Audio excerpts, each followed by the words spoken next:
तो आज हम वायदा बाजार यानी फ्यूचर्स मार्केट पर बात करने वाले हैं। हाँ, फ्यूचर्स मार्केट। और खास तौर पर मार्केट को देखने के जो दो मुख्य तरीके हैं ना, मतलब तकनीकी विश्लेषण और मौलिक विश्लेषण। बिल्कुल, टेक्निकल और फंडामेंटल एनालिसिस। हमारे पास जैक डी श्वागर की किताब a complete guide to the futures market से कुछ जरूरी पॉइंट्स हैं। हाँ, काफी अच्छी किताब है वो। तो आज समझने की कोशिश करते हैं कि ये दोनों तरीके हैं क्या, समय के साथ कैसे बदले हैं, और एक ट्रेडर के लिए या जो भी मार्केट को समझना चाहता है उसके लिए इनके मायने क्या हो सकते हैं। ठीक है, चलिए देखते हैं। तो पहले अगर हम मौलिक विश्लेषण की बात करें, मोटा मोटा ये क्या है? ये किसी चीज की असली कीमत जानने की कोशिश है। हाँ, बिल्कुल। इसमें आप देखते हैं कि सप्लाई और डिमांड कैसी है, इकोनॉमिक रिपोर्ट्स क्या कह रही हैं, कोई कंपनी है तो उसकी सेहत कैसी है वगैरह। मतलब ये क्यों पूछता है कि कीमत यहाँ क्यों होनी चाहिए। अच्छा, और फिर आता है तकनीकी विश्लेषण। हाँ, और टेक्निकल वाला बिल्कुल अलग है। वो सिर्फ और सिर्फ कीमत के पैटर्न्स, ट्रेंड्स और कितना ट्रेड हो रहा है, मतलब वॉल्यूम, इन सब पे ध्यान देता है। उसकी बेसिक सोच ये है कि मार्केट को जो कुछ भी पता है वो सब कीमत में पहले से ही शामिल है, तो वो बस कीमत को देखकर क्या हो रहा है और कब हो सकता है ये जानने की कोशिश करता है। ये दिलचस्प है कि वक्त के साथ इनकी पॉपुलैरिटी भी बदली है। किताब में जिक्र है कि 70 के दशक में हाँ, मौलिक विश्लेषण को ज्यादा ठोस माना जाता था। बिल्कुल। तब टेक्निकल एनालिसिस को तो ज्यादातर लोग एक तरह का जादू टोना ही समझते थे। सच में? जादू टोना? हाँ, मतलब भरोसे लायक नहीं मानते थे।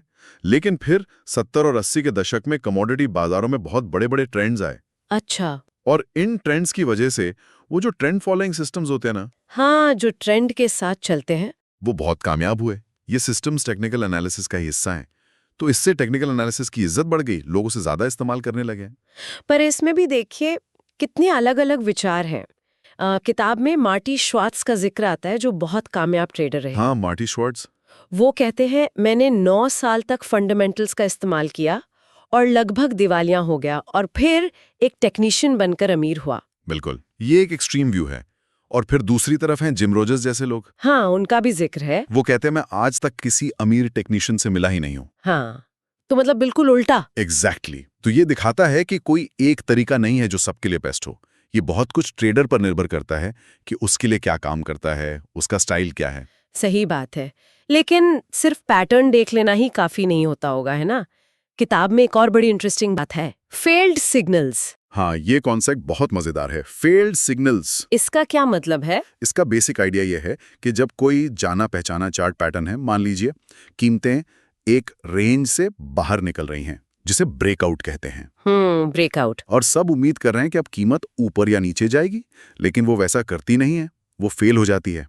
अच्छा, मतलब उम्मीद के मुताबिक नहीं चलती। हाँ, तो वो जो फेलियर है ना, वो अपने आप में एक बहुत ताकतवर ट्रेडिंग सिग्नल बन सकता है। ये कैसे? मतलब अगर सब सोच रहे हैं कि ब्रेकआउट के बाद कीमत ऊपर जाएगी, पर वो जल्दी से वापस रेंज में आ जाती है। बिल्कुल, तो ये इस बात का संकेत हो सकता है कि असल में चाल उल्टी दिशा में आएगी, मतलब शायद नीचे की तरफ। ओह, अच्छा। हाँ, तो ये इस बात पे जोर देता है कि चार्ट एनालिसिस सिर्फ रूल बुक फॉलो करना नहीं है।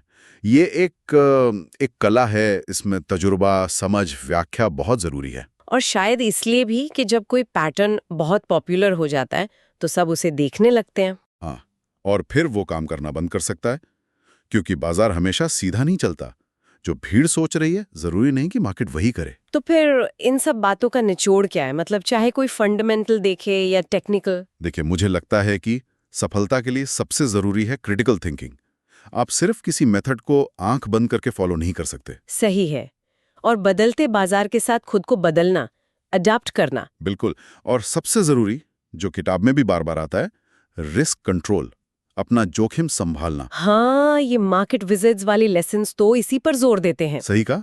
तो संक्षेप में कहें तो वायदा बाजार को समझने के लिए फंडामेंटल और टेक्निकल दोनों की अपनी जगह है।